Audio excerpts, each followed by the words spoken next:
Hello students. आज मैं आपके सामने बाल विकास विषय में फर्स्ट चैप्टर चाइल्ड स्टडी को स्टार्ट करने वाली हूँ। और आपको पता ही है कि जो बाल अध्ययन है वह आज से नहीं हो रहा है, बहुत ही दिनों से हो रहा है। जैसे कि हमारा जो 16वीं और 17वीं शताब्दी जो था, उतना अच्छा विकास को नहीं सोचा जाता था कि जो बच्चे हैं, हर घर में बच्चे होते हैं, लेकिन उनके लिए बस पूजा पाठ और तंत्र मंत्र, बाकी उनकी विद्या के लिए इतना कुछ नहीं किया जाता था। उनके विचारों को बहुत ही अच्छे से कोई समझने वाला नहीं था। लेकिन आज जो है काफ़ी टेक्नोलॉजी तो आगे बढ़ ही गई है, लेकिन आज जो है मनोविज्ञान भी काफ़ी हद तक उनके बारे में सोचने लग गया। आज जो विकास है वह हमारे बच्चों के लिए, मानव के लिए, वह काफ़ी कुछ सुधार की दौर में चल रहा है। अब यह विकासशील तो हो ही गया है और विकसित भी हो ही जाएगा। तो जो हमारे जो बच्चे होते हैं वह हर एक घर के जान होते हैं, लेकिन जो पुराने समय में उनको जब ध्यान दिया जाता था तो सोचा जाता था कि ये एक आदमी की तरह है। उनको जो भी तकलीफ़ है वह लोग समझने वाले नहीं थे, उनके मनोभाव को कोई समझने वाला नहीं था।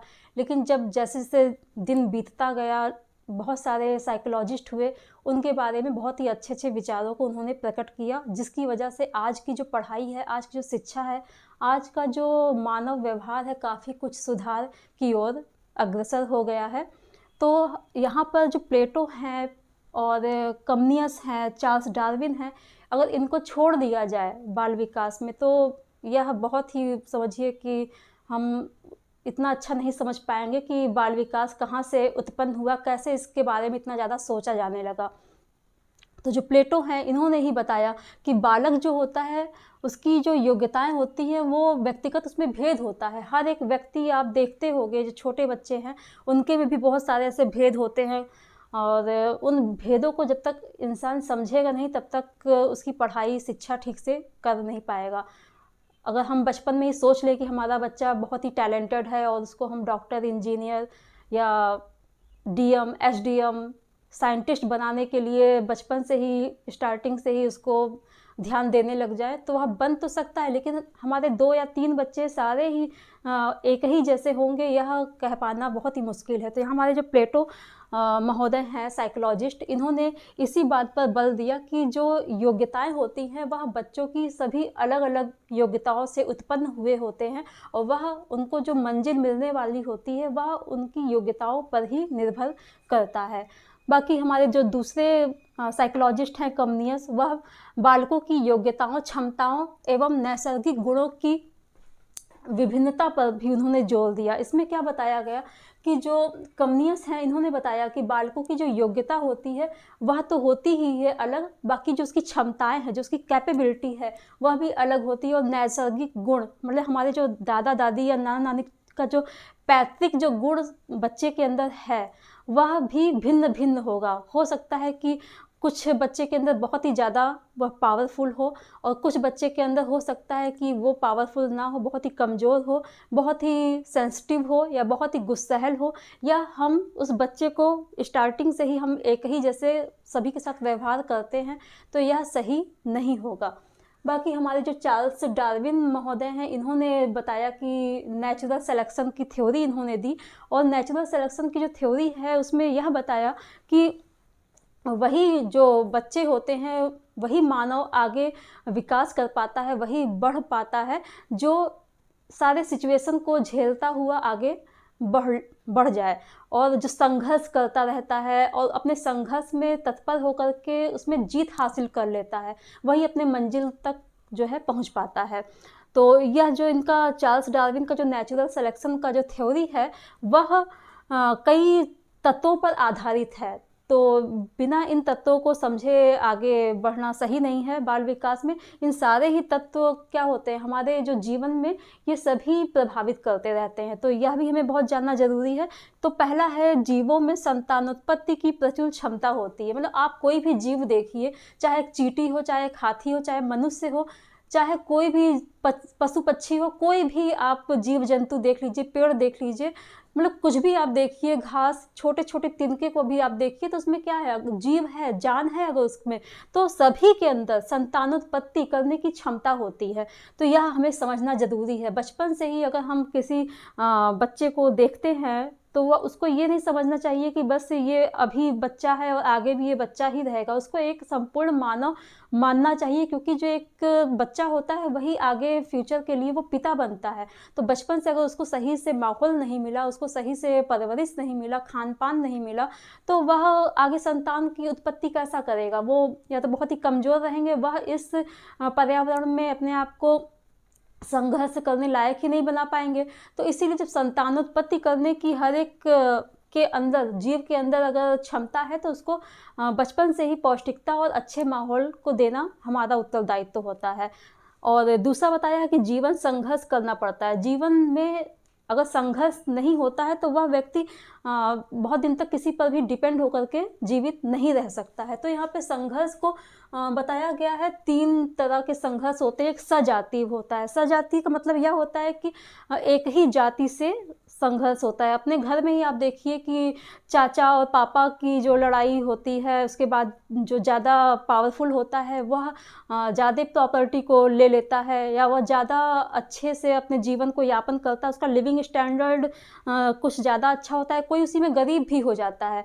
या अपने ही आसपास देखिए, मोहल्ले में ही देख लीजिए, कॉलोनी में, गांव में ही देख लीजिए, कोई बहुत ही बड़ा आदमी होता है, कोई बहुत ही छोटे अपने तरीके से जीता रहता है, ठीक से खाने पीने की भी सुविधा उसके यहाँ नहीं होती। तो जो सजातीय प्रॉब्लम्स हैं उसमें भी संघर्ष अपने ही ग्रुप में करना होता है, जैसे कि एक मानव दूसरे मानव से संघर्ष करके आगे की ओर बढ़ जाता है। दूसरा बता रहा है अंतरजातीय संघर्ष। अंतरजातीय संघर्ष में यह होता है कि मानव और साथ में आपके जो कीटाणु हैं, विषाणु हैं, आपके जीव जंतु हैं, उनसे जो हम बचते हैं, जैसे मच्छर से बचना, मलेरिया वगैरह हो जाता है।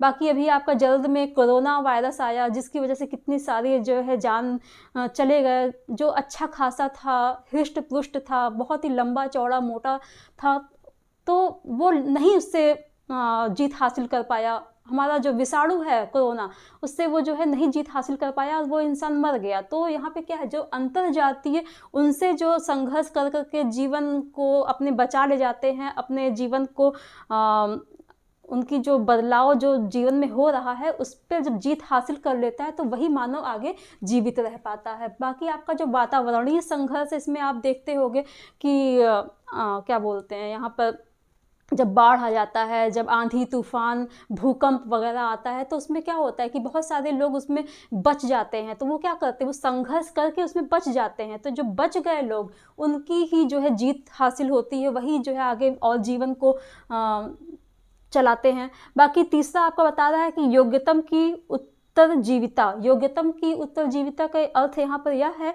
कि जो जीव होता है, जो योग्य होता है, वही आगे चल करके अपने जीवन को यापन कर पाता है।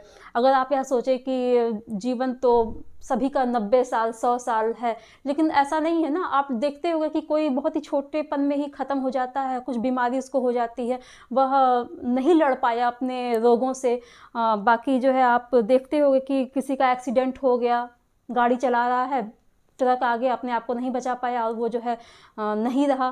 तो यहाँ पर किसी का एज नहीं डिसाइड करता कि ये आगे चल कर के जीवित रहने वाला है कि मृत्यु को प्राप्त कर लेगा। बहुत बूढ़े बूढ़े लोग आज बैठे हुए हैं, लेकिन बहुत ही कम उम्र के लोग जो बहुत ही अच्छे खासे देखने में लगते थे, बहुत सुंदर लगते थे, और आज वो नहीं है। तो क्यों ऐसा हो रहा है? क्योंकि उनके पास जो योग्यतम की उत्तरजीविता थी, वो उनके पास योग्यता उतनी नहीं अचीव कर पाए थे वो लोग। इसीलिए जो है जो जनसंख्या होती है वो एक लिमिटेड बनी रहती है। ऐसे सभी लोग संतान को उत्पत्ति तो करते ही है, सबके पास कैपेबिलिटी होती है, लेकिन आप ये सोचिए कि हर एक इंसान अगर दो चार बच्चे उत्पन्न कर रहा है और सारे ही बच्चे अगर बचे रह जाते, तो सोचिए कितना ज़्यादा आज जो है जनसंख्या बढ़ जाता।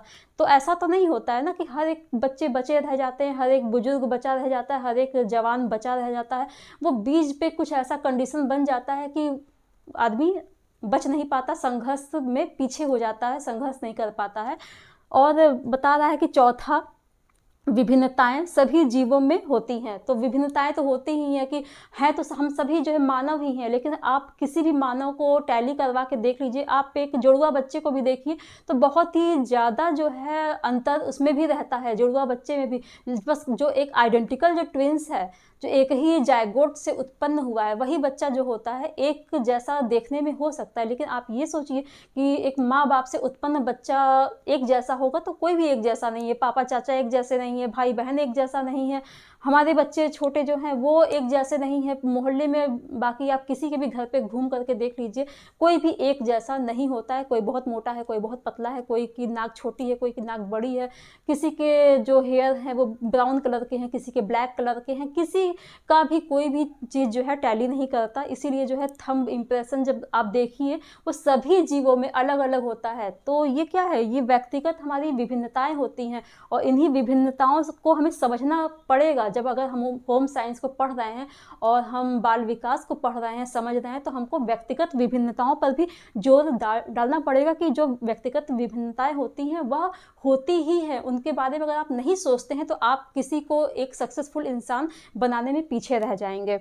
बाकी आपका वातावरण से अनुकूलन भी ज़रूरी होता है। अगर वातावरण से अनुकूलन आप नहीं बना पा रहे हैं, कि वातावरण है जाड़े का और आप समझ नहीं पा रहे हैं कि हमें स्वेटर पहनना है, कि हमें जो है कॉटन का सूट या टी शर्ट पहनना है, तो वातावरण को समझना भी बहुत ज़रूरी होता है। आसपास का माहौल कैसा है, हम दिल्ली में रह रहे हैं तो दिल्ली के हिसाब से रहेंगे, हम गांव में रह रहे हैं तो हम उसके हिसाब से रहेंगे। नहीं रह पाते तो हमें जो ये समाज कहीं ना कहीं से पिंच करता रहेगा कि आप तो ऐसा करते हो, ऐसा नहीं करना चाहिए, तो आप एक मेंटल टॉर्चर में आ जाएंगे। तो ये सब क्या है, हमारा वातावरण है कि हमारे जो सराउंडिंग्स हमें जो घेर के रखे हुए हैं उसमें भी हमें अनुकूलन को अपनाना पड़ेगा। अगर अनुकूलन नहीं अपना पाते हैं तो या तो हम बहुत ही आगे चले जाएंगे और हमें कोई पूछेगा नहीं, और या तो हम बहुत ही पीछे हो जाएंगे तो हम अपने जीवन को भी यापन नहीं कर पाएंगे। दोनों ही कंडीशन बहुत बुरी हो जाती है। तो जो वातावरण है उसमें अनुकूलन होना हमें जो है हमारे लिए काफ़ी आवश्यक होता है, इसको भी हमें समझना पड़ेगा। बाकी है आपका लास्ट, जो डार्विन महोदय ने बताया कि नई जातियों की उत्पत्ति होती है। जो कोई भी जाति आप देखिए, जो पुराने लोग थे, आप देखिए जो पुराने लोग थे बहुत लंबे हुआ करते थे, उनके जो कान होते थे काफ़ी लंबे लंबे होते थे और ये सारी चीज़ें उनके अंदर होती थी। लेकिन जो आज की जो जनसंख्या इस समय है, आप उनको देखिए और पुरानी जो फ़ोटो लोगों की मिलाइए तो वो काफ़ी कुछ चेंज थे। हम लोगों को ये बताया जाता है कि हमारे जो पूर्वज थे वह बंदर थे, तो बंदर से अपने आप को मिलाइए, वो देखिए कितने सारे जो चेंजेस आपको दिखाई देंगे। तो जो भी जाति है, जो भी इंसान है, पक्षी हैं, जानवर हैं, सभी में अंतर तो है। लेकिन जो अपने वो बच्चे जब उत्पन्न करते हैं तो वो भी उसके अंदर भी अंतर होता है। किसी का भी बच्चा अपने माता या पिता से पूरी तरीके से मैच नहीं करता है। तो जब हर एक जगह पे चेंज ही है कि हमारी बुद्धि अलग है, हमारे स्टाइल अलग है, हमारे खान पान अलग है, हमारा सोच अलग है, तो हर एक चीज़ में जब विभिन्नता ही विभिन्नता है तो हमें बाल विकास में ये सभी चीज़ों को ध्यान रखना पड़ेगा कि हमें कब, कैसे, क्यों अपने बच्चे को कैसी परवरिश देना है। पुराने धर्रे से अगर हम चलते हैं कि हमारे दादाजी ने ऐसे किया तो हम भी ऐसे ही करेंगे, हमारे पिताजी ऐसे पढ़ाए थे, बात करते थे, तो हमें भी ऐसे ही करना पड़ेगा, तो वो सारी चीज़ें हमें फिर पिछाड़ के रख देगी। आज जो है हमारा समाज काफ़ी चेंज ला चुका है, तो उस चेंजेस के अनुसार ही हमें अभी अपने आप को बदलना पड़ेगा, और अगर नहीं बदल पाते तो हम बहुत ही पीछे हो जाएंगे। और बाल विकास में, बच्चे के शिक्षा दीक्षा में, परवरिश में, खान पान में हमें हर एक तरह से यह बात को जानना बहुत ज़रूरी है कि जो विभिन्नता है उसमें हम कैसे अपने बच्चे को आगे परवरिश कर पाएँ। धन्यवाद।